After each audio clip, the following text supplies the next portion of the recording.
네, 안녕하세요. 퍼시문드 옆에는 김프로님 나와 있습니다. 네, 안녕하세요. 김프로입니다. 비트를 후딱 볼까? 네, 바로 비트.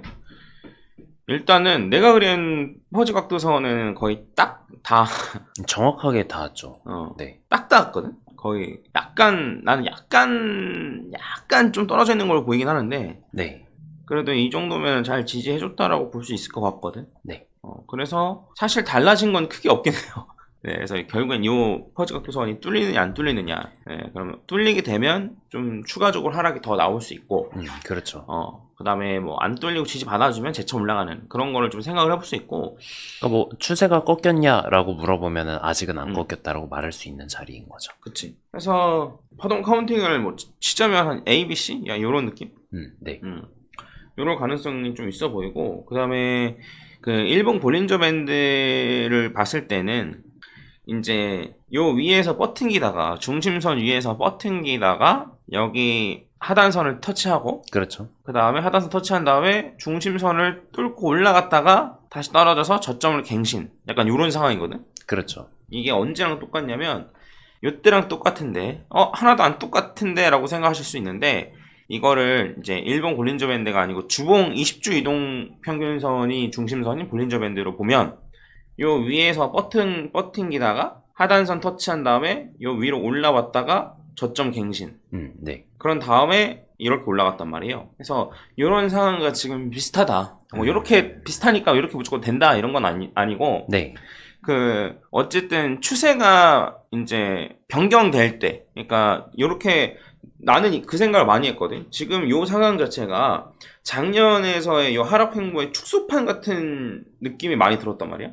사이클만 짧게 해가지고 같은 모양대로 움직이고 있다는 거죠. 왜냐면 여기서부터 여기까지 엘리엇 파동 한 번 겪은 것도 뭐 완전 똑같고, 네, 그다음에 얘 같은 경우에도 이제 얘를 1, 2로 두지 않고 얘를 1, 2로 두게 되면 1, 2, 3, 4, 5에서 완벽하게 361.8까지 도달했잖아. 그렇죠. 그래서 그런 연으로 봤을 때는 여러모로 좀 이때랑 비슷하지 않나. 그리고 지금 모양 자체도 지금 이제 일본 볼린저 밴드의 모양 자체도 좀 이때랑 비슷해 보인다. 뭐 완벽하게 똑같은 건 뭐 물론 아니겠지만요. 네. 그래서 이렇게 좀 볼 수 있을 것 같습니다. 그래서 이게 어쨌든 큰 방향성이 나오기 전에 요 볼린저 밴드 안에서 움직임이긴 하거든요. 물론 요 큰 움직임이 아까 전에 봤을 때는 위로 올라갔지만 요번에 뭐 어떻게 될지 모르죠.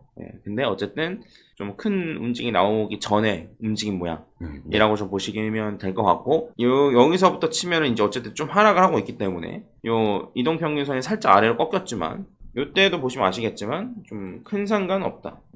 얘도 어쨌든 여기서부터 하락을 했기 때문에 요때 이제 아래로 이렇게 꺾였거든요. 방향이.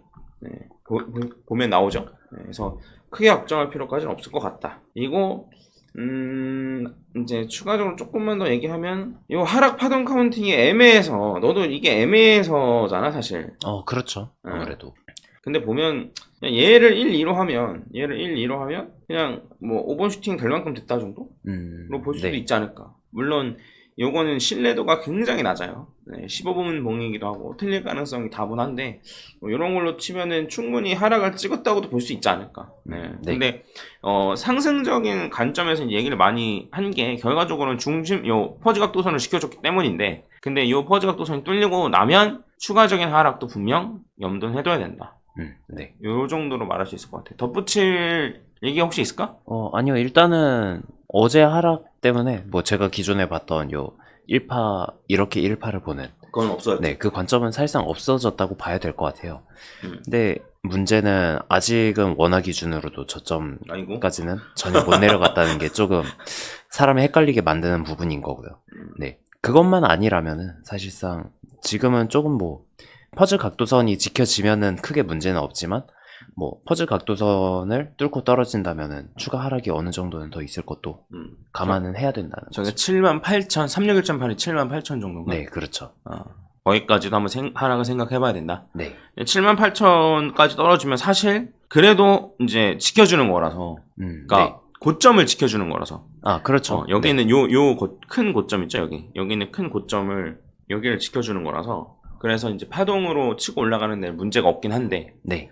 없지만 그렇죠. 요 고점을 말씀하시는 거죠. 그래도 그냥 올라가면 좋겠다. 그렇죠. 이왕이면은 추세 안 깨지고 쭉 올라가는 게 훨씬 더 차트상으로도 편하고 좋죠.